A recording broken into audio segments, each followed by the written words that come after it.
네, 느헤미야 말씀 오랜만에 보죠. 지난번에 이제 성령 집회 때 제가 계속 이제 해오다가 또 이제 몇 달 동안 끊겨서 앞에 내용들을 좀 기억하시는지 모르겠어요. 이 유대가 이 바벨론 침공으로 인해서 그 BC 586년에 이제 멸망을 했지 않습니까? 그래서 이제 성전이 다 불타버리고 또한 성벽이 허물어졌습니다. 그리고 나서 이제 사실 이 유대 백성들이 이제 유대 땅으로 다시 이제 포로들이 돌아오게 되잖아요, 그죠? 바벨론의 포로로 끌려갔다가 나중에 포로로 돌아오게 되는데 70년이라는 세월이 걸립니다. 그 70년이라는 것은 멸망의 시점부터 70년이 아니고 1차 포로였던, 그러니까 세 번의 강력한 침공이 있었는데 그 중에서 첫 번째 포로로 끌려가기 시작한 시점부터 70년입니다. 그래서 이 다니엘과 세 친구를 비롯한 많은 그 귀족들이 끌려가게 되었던 그때를 비롯해서 이제 70년 뒤에, 그러니까 BC 536년이고 멸망한 지는 약 한 60년 정도가 지난 50년 정도가 지난 때죠. 그러니까 그때 이제 페르시아라는 나라로 이제 바벨론이라는 나라가 멸망하고 페르시아라는 나라가 되었고, 페르시아의 고레스라는 이 왕이 이제 칙령을 내려서 유대로 자기 나라로 다 본국으로 돌아가도 좋다. 포로들은 다 돌아가도 좋다. 이렇게 이제 선포를 했습니다. 그래서 이제 포로들이 다 돌아올 수 있게 되었어요. 근데 대다수의 사람들은 실제로 포로들이 돌아오지 않았습니다. 그냥 페르시아에서 70년 정도의 세월 동안 살면서 거기서 이미 자기의 어떤 생활 기반들이 마련되었고, 그렇기 때문에 대부분의 사람들은 다시 온다는 것이 무리가 되었을 것이고, 또한 그래서 대부분의 사람들은 그 지역에 남았어요.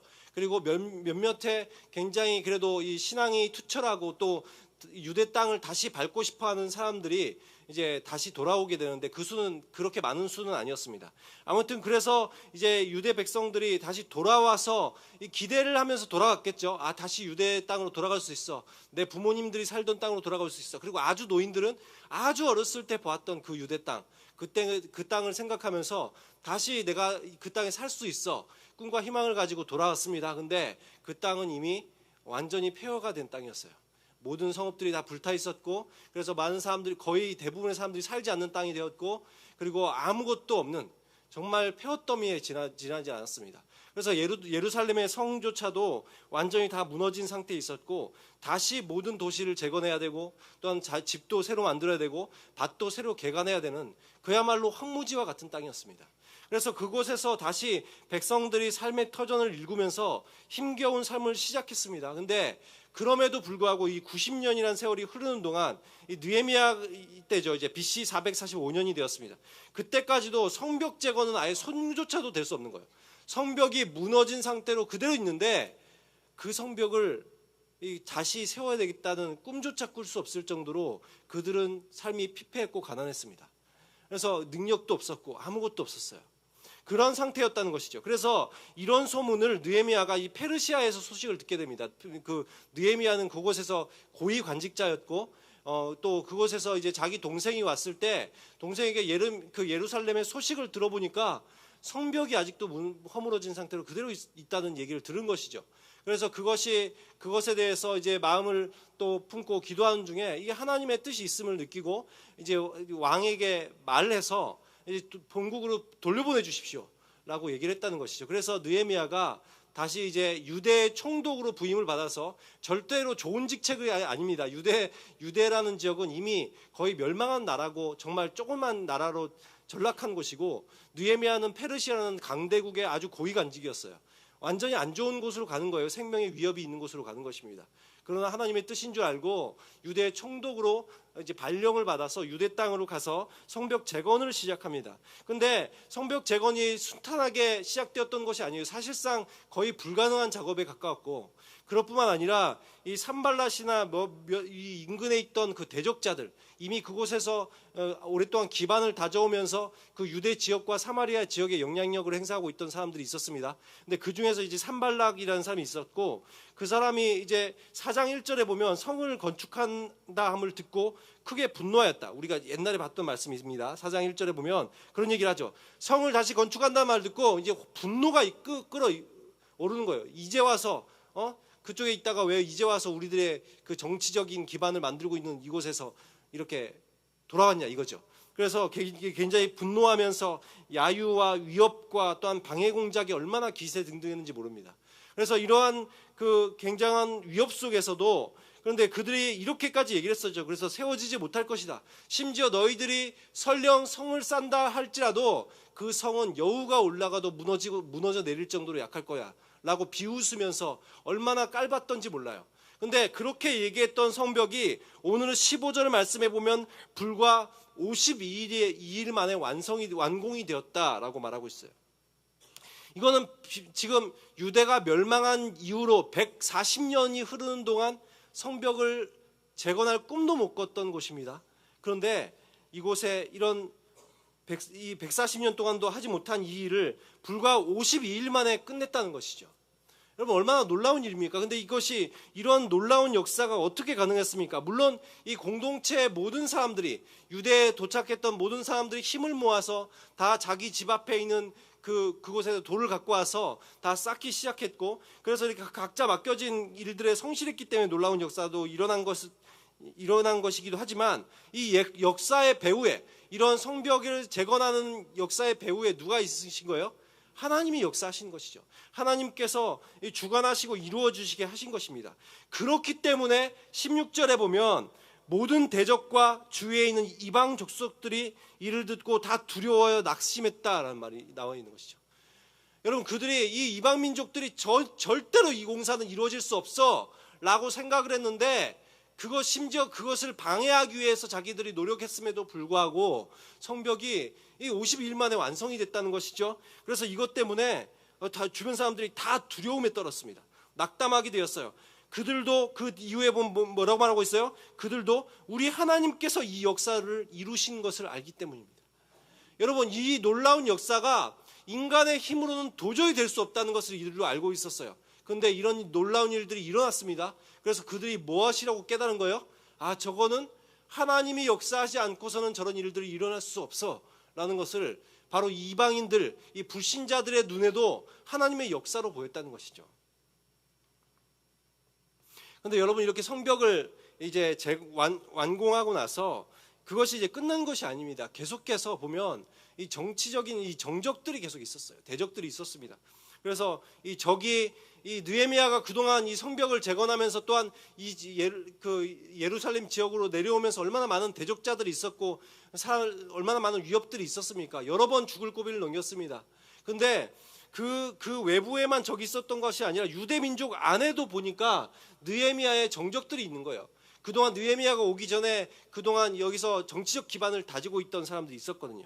그래서 17절 말씀해 보면 유대의 귀족들에 대해서 얘기를 하는데, 물론 귀족 중에는 느헤미야가 온 것을 환영하면서 함께했던 그 귀족들도 있습니다. 그러나 반대했던 사람들도 있죠.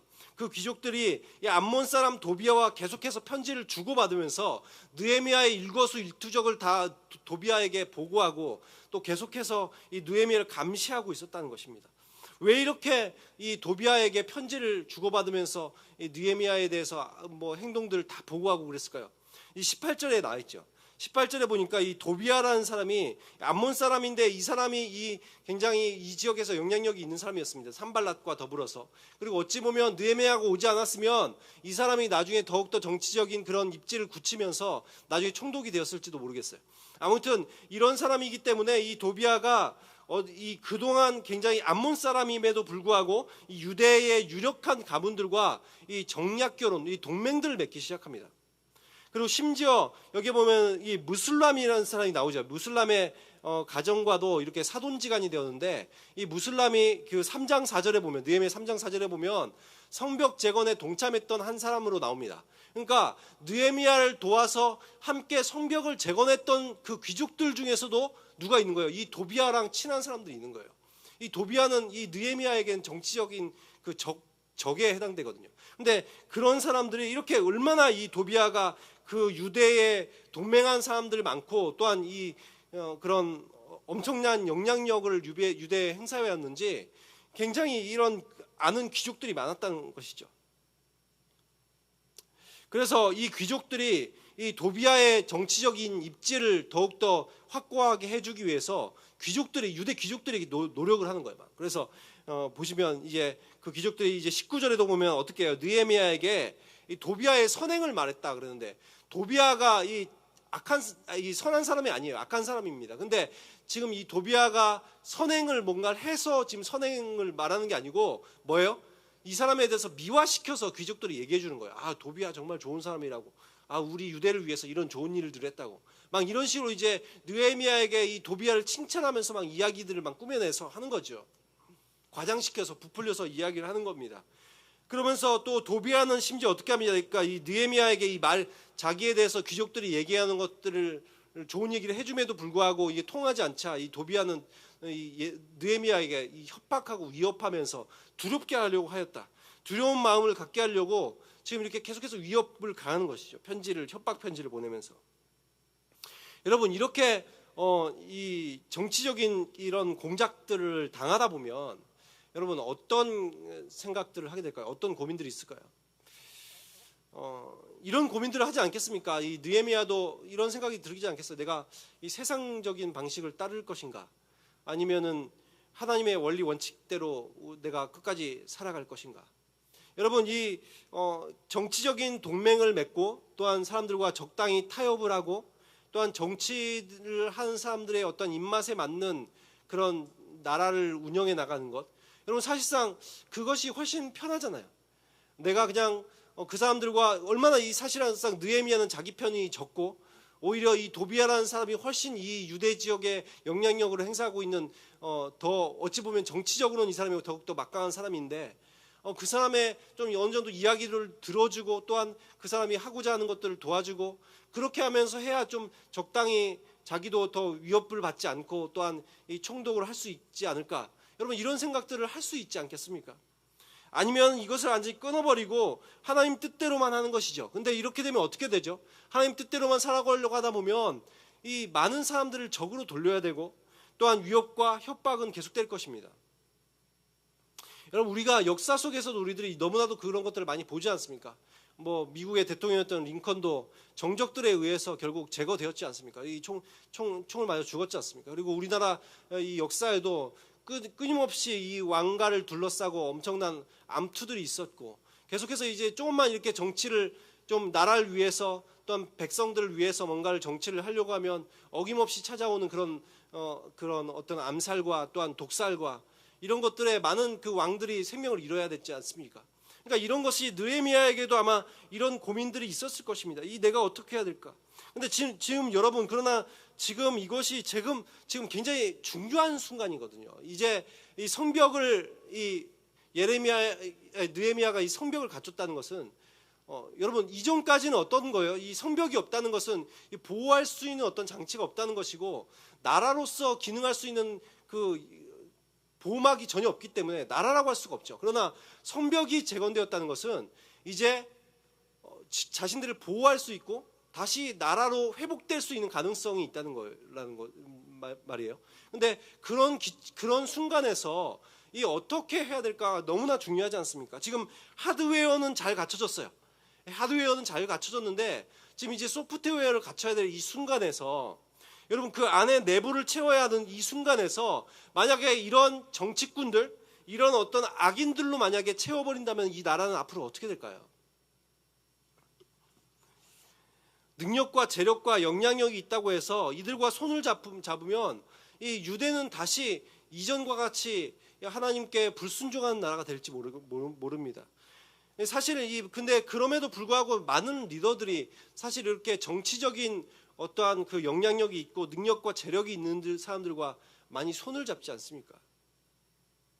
이 대한민국 정부가 들어섰을 때도 이승만 대통령이 처음에 이 내각을 구성하면서 여러분 이 나라를 세워갈 때 사실 이승만 대통령도 이 기독교인이잖아요, 그렇죠? 기독교인이고 그래서 이런 어떠한 기독교적 입장에서 만약에 정의와 공의와 또한 이런 정직 그리고 하나님께 충성되고 하나님을 경외하는 그런 사람들로 만약에 내각을 구성한다면 정계를 구성할 수 있었다면 어땠을까?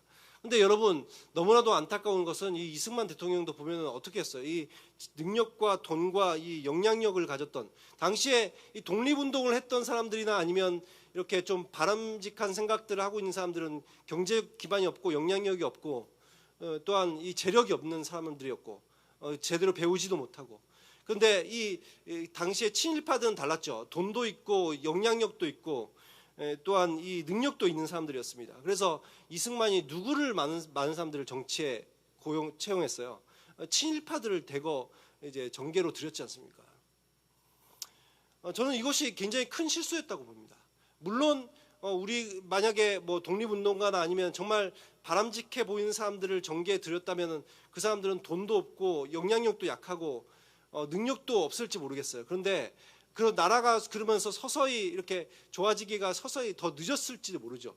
그러나 결국에 우리들이 이 대한민국의 이 현실을 보건대 지금의 어떠한 그 정계 문화를 형성하였던 그런 것들이 저는 그때부터였다고 생각하거든요. 그때부터 많은 사람들이 그렇게 부정직하고 비리와 불의한 정치의 세계를 만들어 왔기 때문에 결국에 지금까지 내려오지 않았나라는 생각들을 해봅니다. 우리나라가 선진국의 반열에 섰음에도 불구하고 정치는 후진국인 이유가 이런 문제가 아닐까.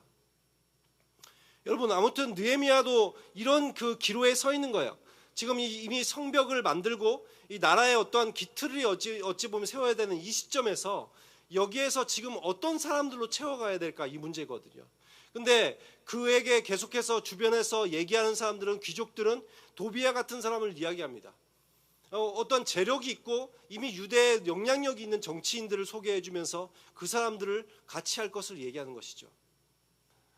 근데 여러분 이 느헤미야가 근데 어떻게 하고 있어요? 7장 1절에 보니까 이 성벽이 건축되고 나서 문지기와 찬양팀과 레위인들을 사역자로 세우고 나서 이들을 관리해야 될 이 예레미야를 예루살렘을 이렇게 관리해야 될 책임자들을 세움에 있어서 2절에 보니까 이렇게 얘기하고 있죠. 내 아우 하나니와 영문의 관원 하나니아가 함께 예루살렘을 다스리게 하였는데 사람을 세우는데 보니까 어떤 정치적인 기반이 강하거나 아니면은 재력이 풍부한 사람들을 세우지 않고 자기 동생과 또한 하나니아라는 관원을 세우게 되는데 여기서 아우 하나니를 세웠으니까 저 혈연을 세운 거 아닌가? 여러분 그런 것은 아닙니다. 이게 지금 느헤미야가 이 아우를 세운 이유가 있어요. 아우가 어떤 역할을 했었죠? 아우가 자기가 저 페르시아에 있을 때 아우가 찾아왔죠. 아우가 찾아와서 지금 이 예루살렘의 상황들을 이야기하면서 지금 느헤미야를 결국 오게 만드는데 역할을 했던 게 이 동생입니다. 이 동생이 어떤 마음 때문에 그 멀리 떨어져 있는 960km 정도 떨어져 있는 거리거든요. 근데 거기까지 가서 형을 만나러 갔을까요? 그냥 개인적인 어떤 만남 친분 때문이었을까요? 아닐 거예요. 지금 이 예루살렘의 파괴된 모습들을 보면서 뼈아픈 어떠한 그런 마음들이 있었을 것입니다. 그러면서 형이면 해결해 주실 수 있지 않을까? 그래도 페르시아에서 고위 간직인데 어떻게 방법이 있지 않을까? 이런 마음으로 찾아갔지 않았겠습니까? 어떤 민족의 그리고 뭐 조국애로 이 소식을 전하러 간 것이고 또한 이 성벽 재건에 있어서 앞장섰던 인물이 자기 동생이죠. 그래서 자기 동생을 세우는 거예요. 그리고 여기 보면 다른 사람 한 명 하나니아가 나오는데 하나니아에 대해서 이렇게 평가하고 있네요. 보니까 뭐라고 평가하고 있습니까? 충성된 사람이고 하나님을 경외함이 무리 중에 뛰어난 자라라고 얘기하고 있어요.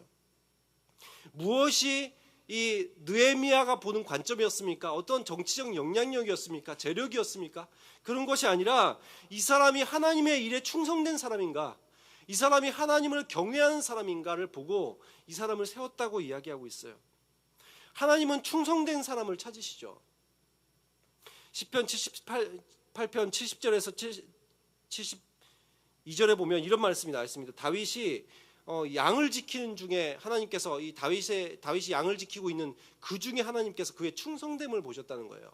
그리고 그를 그랬기 때문에 이스라엘을 다스리는 지도자로 세웠다는 말씀이 나와 있습니다. 그리고 민수기 12장 7절에도 보니까 모세에 대해서 이렇게 평가하지 않습니까? 그는 내 온 집에 충성함이라. 그리고 디모데전서 1장 12절에도 보니까 바울이 이렇게 얘기합니다. 충성되게 여겨서 내게 직분을 맡기셨다. 이렇게 이야기하고 있어요. 고린도전서 4장 2절에도 보니까 맡은 자들에게 구할 것은 충성이니라. 여러분 하나님께서 어떤 사람들을 귀하게 보고 계셔요? 충성된 사람들을 귀하게 보셔요. 느헤미야는 이 하나님의 마음을 아는 것이죠. 누가 하나님의 나라에 충성할 것인가. 그리고 두 번째 보니까 이 경외한다고 얘기하고 있는데 하나님도 하나님을 경외하는 사람들을 찾으시죠. 어떤 것이 경외입니까? 하나님을 존경하는 마음, 그리고 하나님을 두려워하는 마음을 갖는 거예요. 단지 어떤 것이 무서워서 두려워한다는 보다는 하나님이 어떠한 분이신지 알기에 밀려오는 이 두려움이 있는 거예요.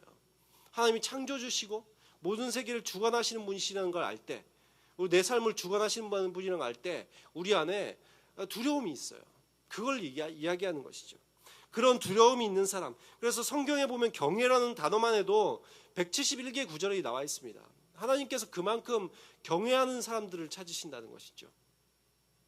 잠언 22장 4절에도 보니까 겸손과 여호와를 경외함의 보상은 재물과 영광과 생명이니라. 하나님을 경외하는 사람에 대해서 하나님께서 보상을 주시겠대요. 재물과 영광과 생명을 주시겠다고 말하고 있습니다. 이렇게 하나님을 경외하는 사람을 찾고 계셔요. 여러분, 그러나 이렇게 리더 그룹만 어떠한 그 느헤미야와 또한 이렇게 그 느헤미야를 통해서 이제 세움받은 어떤 리더 그룹만 열심히 한다고 해서 나라와 또 아니면 이제 공동체가 잘 운영되는 것은 아니지 않습니까? 모든 주민들이 함께 이 예루살렘을 지키고 함께 세워가야 됩니다. 그래서 3절 말씀에 보면 예루살렘 주민이 각각 자기가 지키는 곳에서 파수하되 자기 집 맞은편에서 지키게 하라라고 이야기를 하고 있는데, 어떻게 하라고 느헤미야가 얘기를 해요? 이 어떤 소수의 사람들만 이 성벽을 지켜야 되는 것이 아니라 이 성벽, 이 예루살렘의 성은 이제 모든 사람들의 몫이다. 모든 주민들이 함께 힘을 모아서 함께 지켜야 된다. 그래서 모든 사람들에게 할당을 해주는 것이죠. 너희들의 집 앞에는 너희들이 지켜라고 이렇게 사역을 분담해 주기 시작합니다. 모든 주민은 자기가 맡은 영역, 자기의 사역을 분담해서 자기가 감당해야 되는 거예요. 저는 오늘 여기에 보면 4절 말씀을 보면서 이 교회의 모습과 되게 비슷하다는 생각이 들었어요. 4절 말씀을 다 함께 읽어봤으면 좋겠습니다. 4절 말씀 시작.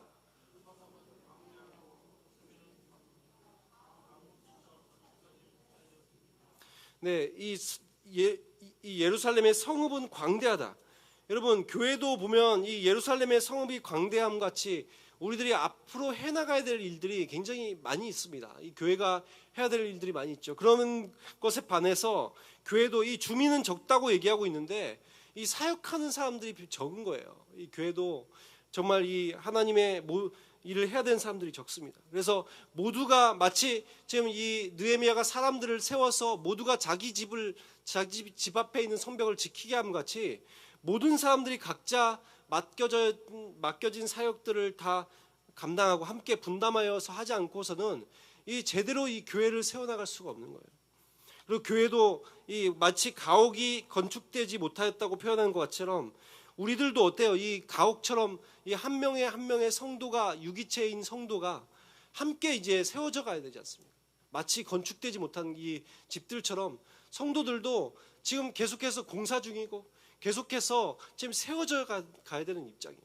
그렇게 이렇게 함께 세워져 갈 때 비록 이 성읍은 광대해 보이지만 모든 사람들이 함께 힘을 모아서 자기의 사역들을 분담하고 또한 맡겨진 일들을 해나갈 때 이들도 이 정말 공동체로서 또한 예루살렘을 지키는 사람들로서 든든하게 세워져 가서 한 나라를 이룰 수 있는 것처럼 우리 교회도 마찬가지인 것입니다. 교회도 이렇게 할 일들이 많고 또한 사역자들은 별로 없지만 그러나 우리들이 함께 서로 사역들을 분담하고 함께 해나갈 때 비록 이렇게 완성되지 못한 집의 모양이지만 한 명 한 명의 이 모든 성도들이 함께 세워져 가서 함께 공동체를 이루어가는 것이죠. 여러분, 우리가 오늘 말씀을 통해서 무엇을 보았습니까? 이 유대의 이 140년 동안 재건되지 못하였던, 무너져 있던 그 성벽을 불과 52일 만에 끝낼 수 있었던 것을 우리들이 보게 됩니다. 이것이 물론 성경에 보면 무엇 때문에 이런 일들이 일어났습니까? 하나님의 크신 뜻이 있었기 때문이죠. 하나님께서 이것을 기뻐하셨습니다. 그리고 이때 이 느헤미야라는 사람이 헌신하기 시작했죠. 하나님의 마음을 알고 하나님께 헌신하는 사람이 일어났습니다. 그리고 하나니와 같은 또 하나님께 충성되고 하나님을 경외하는 리더가 함께 했다는 것이고 또한 모든 성도가 또 하나 되어서 함께 이 성벽을 세워나갔기 때문에 가능한 것이었습니다. 하나님께서는 이 교회를, 우리 교회도 바라보실 때 이 하나님의 도성 예루살렘처럼 세워져 가기를 원하시죠. 그래서 하나님께서도 이 교회가 함께 하나 되어서 하나님의 큰 역사를 이루기를 원하실 것입니다. 그때 우리들에게 필요한 것이 무엇이겠습니까? 이 하나님 나라에 우리도 충성됨이죠. 하나님 나라에 우리도 하나님을 경외함이죠. 이런 사람들이 함께 이렇게 한 마음을 가져서 함께 일을 해나갈 때, 여러분 140년 동안 하지 못한 이 일을 불과 52일 만에 이루었던 것처럼, 비록 이 교회가 세상에 비해서 보잘것없는 모습이지만, 그러나 우리들이 정말 하나님의 마음을 가지고 함께 나갈 때 우리들도 이렇게 52일 만에 성벽을 재건하였던 놀라운 역사가 이 교회 가운데 일어날 것입니다. 그래서 우리들 그런 마음으로 정말 이 세상의 그 모든 세상 속에서 정말 이렇게 하나님의 사람들로 세워져 가고, 함께 우리들이 하나님의 일들을 감당해서 정말 이 주변 사람들이 성벽이 완공되었을 때 두려워 떨면서 낙심하게 되었던 것처럼, 우리들도 세상을 향해서 세상의 많은 사람들, 우리 교회를 볼 때 정말 이것은 하나님의 역사가 아니고서는 일어날 수 없어 라고 말할 수 있게 되는 그런 교회가 되었으면 좋겠습니다. 이 시간 저희들 다 함께 찬양 드리시고 기도하는 시간 갖도록 하겠습니다.